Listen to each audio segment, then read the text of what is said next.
একটি যাত্রীবাহী বাস নিয়ন্ত্রণ হারিয়ে ঢুকে পড়ে রাজধানীর কুর্মিটোলা হাসপাতাল প্রাঙ্গণে। এতে একজন নিহত হয়েছেন, আহত হয়েছেন বেশ কয়েকজন। রবিবার সন্ধ্যায় এই দুর্ঘটনা ঘটে। প্রত্যক্ষদর্শীরা জানান, বাসটি মহাখালী থেকে উত্তরার দিকে যাচ্ছিল। কুর্মিটোলা হাসপাতালের কাছে গেলে নিয়ন্ত্রণ হারিয়ে ফেলেন চালক, ঢুকে পড়ে হাসপাতাল প্রাঙ্গণে। ধাক্কা লাগে হাসপাতালের গেটের কাছে গ্যাসের কন্ট্রোল রুমের দেয়ালে। ঘটনাস্থলে মৃত্যু হয় একজনের, তার পরিচয় এখনও জানা যায়নি। কুর্মিটোলা হাসপাতালে আহতদের চিকিৎসা চলছে। রোড থেকে গাড়িটা ব্রেক ফেল করে ডাইরেক্ট এদিকে আসে, আর পথচারী একজন ছিল, তারে আগে প্রথম ধাক্কা মারছে, মারার পরে তারপরে এই জায়গায় এসে উঠার পরে এটা ধাক্কা মেরে পরে ব্যাগে আসে। ব্যাগে আসার পরে আমরা তারপর ড্রাইভারকে আটকাইলাম। একটা গাড়ি দেখলাম রাস্তা ছেড়ে রাস্তার এদিকে পাশে দিয়ে উঠে গেছে। উঠে দেওয়ার পরে আমি দৌড়ে গেছি। যাওয়ার পর অনেক মানুষ ছিল, ভিড় ছিল, কেউ ধরে না ওনাকে।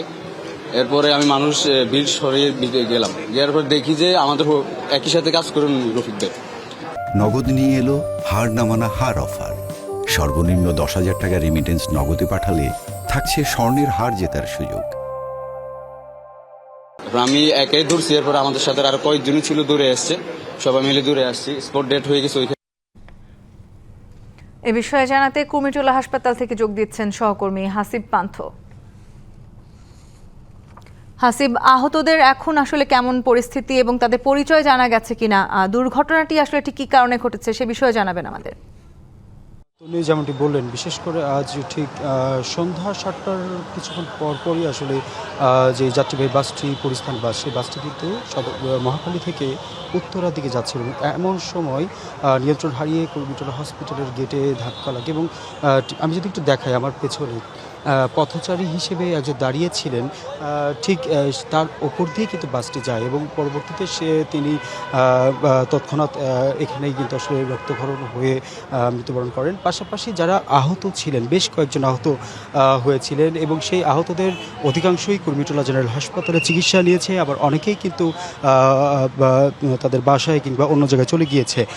সব কিছু মিলে যদি বলতে হয়, এখন পর্যন্ত যেই বাসটি আসলে দুর্ঘটনাটি ঘটে সেটিকে আটক করা হয়েছে। পাশাপাশি যিনি চালক ছিলেন, আমরা কথা বলার চেষ্টা করেছিলাম বাসের যে যাত্রী যারা ছিলেন, অধিকাংশ যাত্রীর সঙ্গে আমরা কথা বলার চেষ্টা করেছি। বিষয়টি এমনভাবে তারা বলছিলেন যে আমরা জানতে চেয়েছিলাম যে বাসের যিনি ড্রাইভার ছিলেন, বিশেষ করে তিনি কোনোভাবে মদ্যপ কিংবা নেশাগ্রস্ত অবস্থায় ছিলেন কিনা, সেই বিষয়টি নিয়ে যখন আমরা জানতে চাই, অধিকাংশ যাত্রী কিন্তু বলছিলেন যে এমনটি দেখেনি। তবে আমরা ইসিবি চত্বর থেকে একজন যাত্রী যখন বাসে ওঠে এবং তিনি আমাদেরকে জানায় এমনটি যে বিশেষ করে যখন বাসটি হসপিটালের কাছাকাছি আসে ঠিক তখনই নিয়ন্ত্রণ হারিয়ে এই আইল্যান্ড ধরে ভেতরে ঢুকে পড়ে এবং এই যেই চিত্রটি দেখতে পাচ্ছেন, গ্যাসের যেই ইয়াটি, এই অধিকাংশ যাত্রী কিন্তু বলছে বিশেষ করে এই জিনিসটি যদি কোনোভাবে বিস্ফোরিত হতো তাহলে হয়তোবা ক্ষয়ক্ষতির পরিমাণ কিংবা মানুষের জীবনের যে নিরাপত্তা সেটি কিন্তু কিছুই থাকতো না। এবং সব কিছু মিলিয়ে যারা আহত হয়েছেন বেশ কিছু মানুষ, তারা কিন্তু এখন কুর্মিটোলা হাসপাতালের ভিতরেই চিকিৎসা নিচ্ছেন।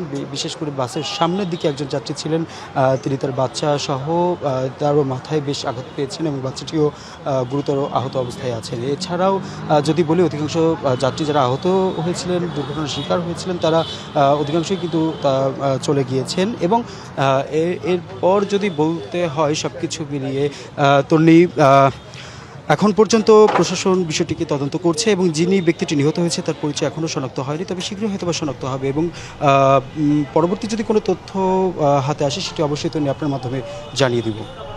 হাসিব, ধন্যবাদ আপনাকে।